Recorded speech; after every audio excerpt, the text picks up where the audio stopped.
All right, moving on to page 27 of our instructions. We're getting ready to do the pieced block. All right, so the piece block has 6 pieces. All right, I have cut 5 of those pieces out already. They were in my little glassine, holding them all together. There was one piece that I am missing because remember I was putting them in here as we were cutting them. So I dug them out. So I'm missing one color, and that happens to be the fabric scrap of the pink grapefruit. And again, this is a silky solid. So out of this fabric, we need to cut a piece block that's 2 by 3.5 and a 5" by 1.5" strip for the watermelon. All right. So I'm just gonna take this off. So this is the watermelon piece, and what does it say? It's watermelon piece number 2. So I'm going to go ahead and jot that down on the paper. And right now I am going to cut that right off. Put my little tag on it. I'm going to set it with the other watermelon piece here. That's the background that we cut earlier. And now I want to get my 2 by 3.5" piece out of here.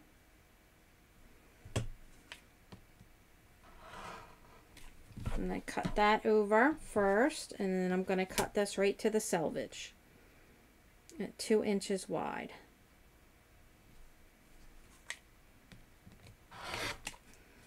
So I have a little piece of that left. And now I want to make sure that this is 3.5. So I'm going to line up my 3.5 mark. I'm going to line up some horizontal lines here. And trim it off. All right. So here is my other block piece. Now what I am going to do is I am going to add some shape flex to this. So I'm going to cut my shape flex. And as usual, I always cut my shape flex a little shorter than what I need because, you know, I just don't want to take a chance on it, getting on my iron or the ironing board. All right. So I'm going to add shape flex to the back of this. And this is actually piece number 1. So right now I have these pieces in order. 6, 5, 4, 3, 2, and here's piece number 1. Okay. So I'm going to go put my shape flex on these. These have all been done. I just have to do this little one here. So I am putting shape flex on all of those. We're on page 27. We're getting ready to do the pieced block. So we need to put these blocks together first and then quilt them. All right. So I am going to lay batting down. And I'm going to make sure that they all have batting underneath of them because the pillow is going to feel funny if these don't have batting but all the other blocks did. All right, so I do want to put batting underneath this. I want to make all the blocks and then I want to quilt it. And we'll talk about that when we get there. So right now I'm going to go take care of this one and we'll be loading up the design on the machine. And we will be back. All right, so here's my 6 pieces. Pink lemonade, the blue with the words, the white with the little blue dot, the red with the words, and then we have the white with the words that are like yellow or goldish, and the dark blue. Those are our 6 pieces of our pieced border. We're on page 27. And if you look here, number 3, it says that is getting quilted. The pieced block is getting quilted by this pattern that is 2 by 6. All right, so I need to decide. I'm going to go load this up, and I need to decide if I'm going to use a 2 by 6 scroll design and stitch it out. Now, when we did the No Place Like Home pillow,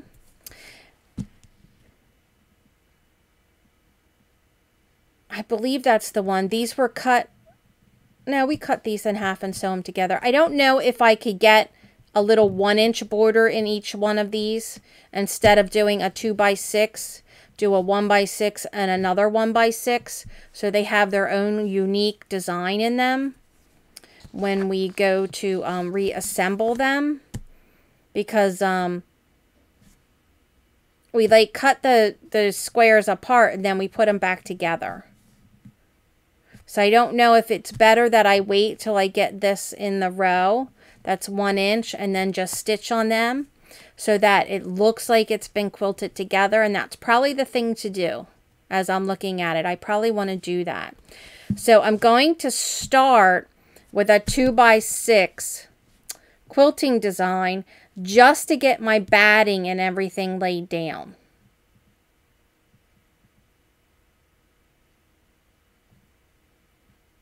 And then I'm going to stitch all these together so they all have batting already behind them. And then we'll see where we go from there.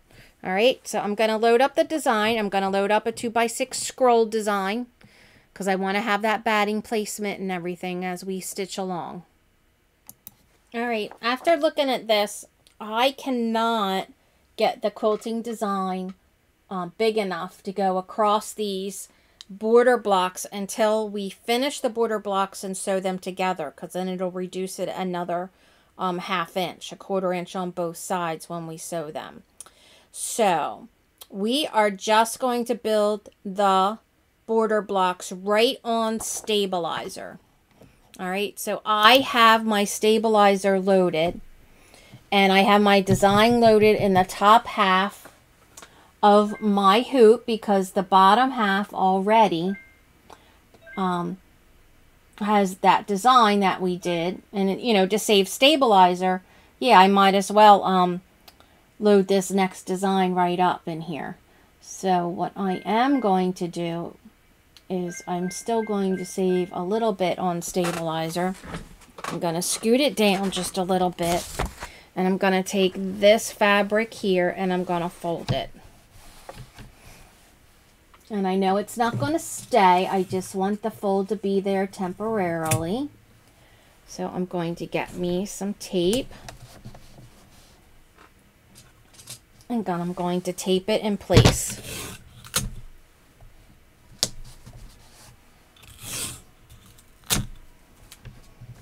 And that way it's not going to be in the way. All right, I have loaded white thread in. We are doing a full piecing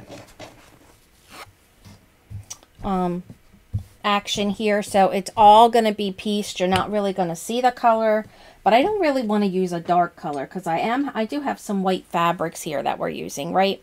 So I'm just going to do it all in white. All right, so I want to hit the go here so we can get ready and do this. All right.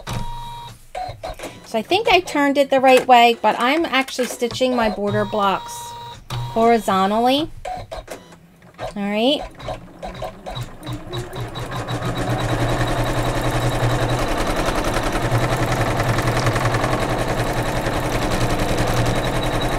So it's going to show us basically, you know, kind of the placement of all the border blocks. It's going to give me that template that we need. So that's what it's stitching out right now.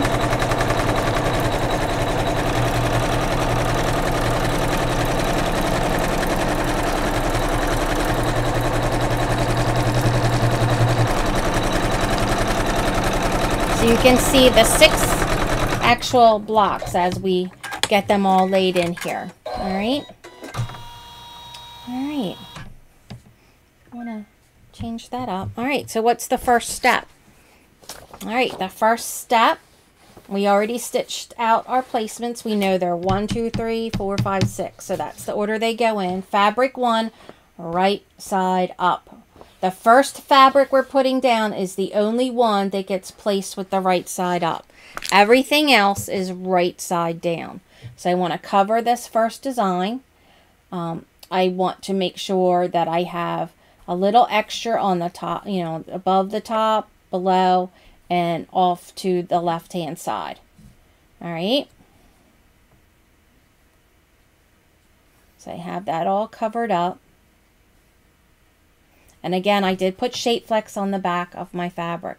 I'm going to hit start, and it's going to show me where the trim and placement line is for fabric number 2. All right. Sorry if my hand got in the way. I just want to kind of pull my hoop out because I now need to trim this fabric, right? It's a trim and placement line. So I want to trim this fabric out. That takes the fabric out of the seam. So I don't have as much fabric in the seam. I get fabric number 2. I'm going to put it right side down. I'm going to line it up right on that stitch line. And I should have just as much fabric to the top as I do the bottom. I want to like center that. All right. So I'm going to do the next stitch, which is number 3 of the embroidery file, and it's going to seam these 2 together. So it is very similar to the flag when we did the stripes of the flag. All right, now I need my pressing tool, however you want to press.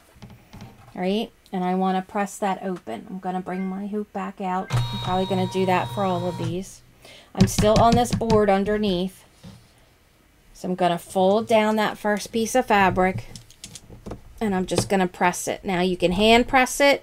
You could take a little iron to it. If you're going to use an iron, make sure you take it to an ironing board and set it down. You don't want to like put heat on your machine or heat on these plastics tables. You just want to use an ironing board underneath.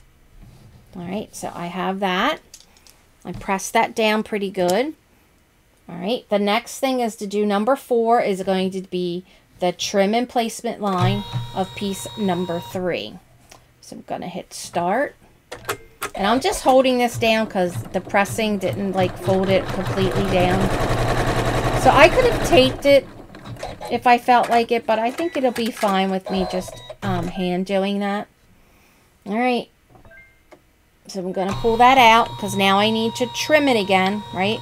This is my trim and placement line, and I like to just fold that fabric up a little bit.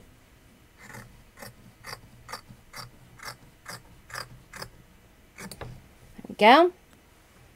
Trimmed it. Get piece number 3. The white with the blue dots. Face down.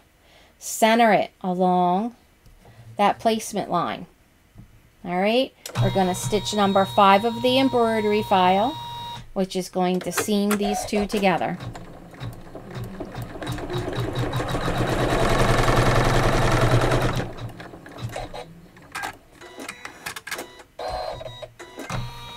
Okay, you might be able to see this time. I don't have to pull it down because at least then it stopped at the top. So what I'm doing is I want to open up the seam and I want to press this.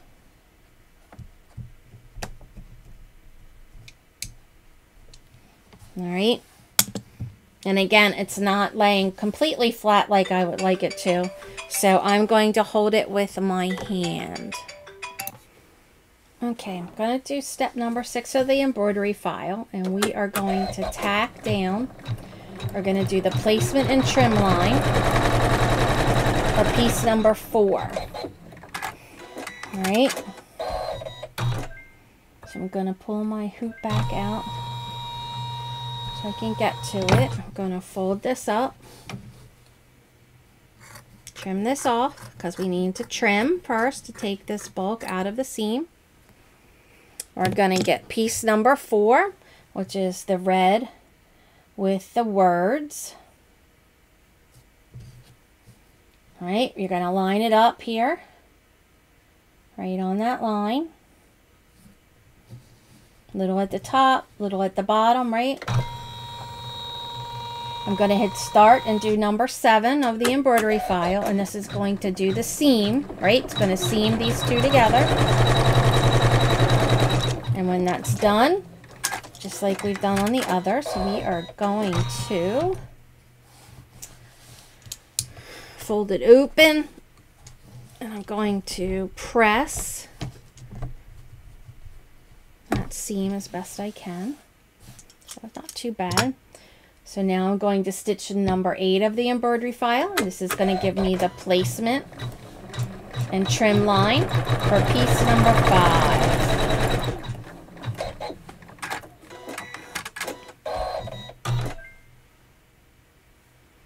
I'm sorry about my arm. I'm going to pull my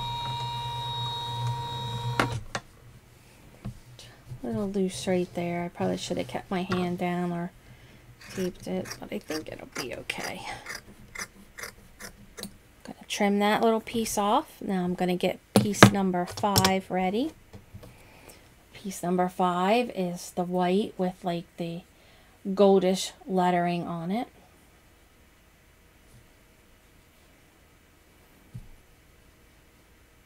Again, you put it face down on the piece that you just had laid down, because we're going to seam them together. So this is number 9 of the embroidery file.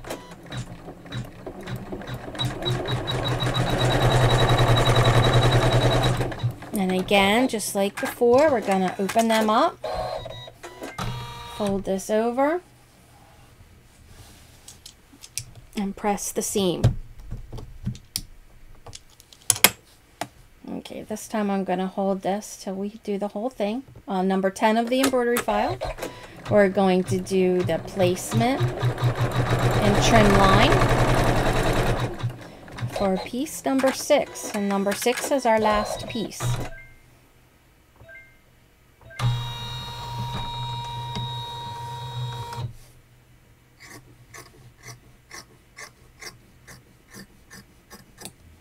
Alright, so now I'm going to get piece number 6 ready. This is number 11 of the embroidery file, so I'm going to line this up again. Going to place it face down. We're going to hit start, do number 11 of the embroidery file, and that's going to seam these two together. And again, just like all the others, we're going to press it open. So we want to try and get these to lay flat as possible.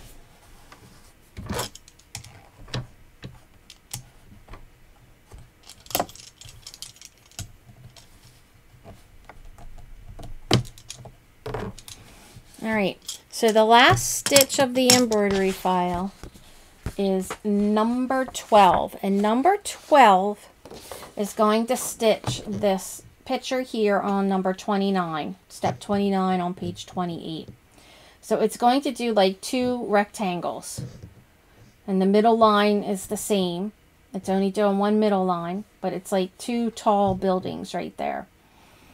So that's what it's going to stitch, and that's going to allow us and give us where we're going to be cutting these later, and then we actually hand sew them together. So I'm going to hold this one piece so it stays down as flat as I can as it starts to do this rectangle.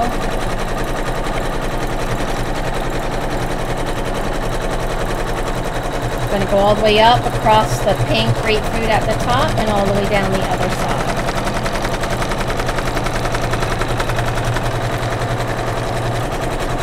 And then there's our middle line. So as you can see, when this is done, number 30 is to remove the block from the actual hoop. And then when we go to 31, we're actually supposed to trim this all down. Now I'm going to suggest not to trim the top, like the shorter sides or the longer sides. The only thing I want to do right now is I want to cut it in half. So I want to cut right down that middle line. And then I'm going to sew these together like I need to sew to get my 2 sets. I want the 2 sets to look like this, but if there's a little extra fabric on the outer edges right now, I'm okay with that, because I want to actually set this up to quilt it. So they're saying the block's going to measure 6.5 by 2.5 when we sew it together. And that means I should be able to use the 2 by 6 quilting block on this when that is done. So I'm going to stop this video. I'm going to leave it like this. And the next video we will start with the pie plate, I think is the next thing. And we need to do the watermelon. And then I'll come back and we'll finish this one last. Because in order to save stabilizer, I don't want to cut this out yet. So I want to just add the pie plate and the next one right on top of these two in the stabilizer. And by then I'll be able to cut this one out without removing it in the middle, right? And then we'll finish this one last. And then we'll go to cutting all the squares. So next up, I believe, is the pie plate.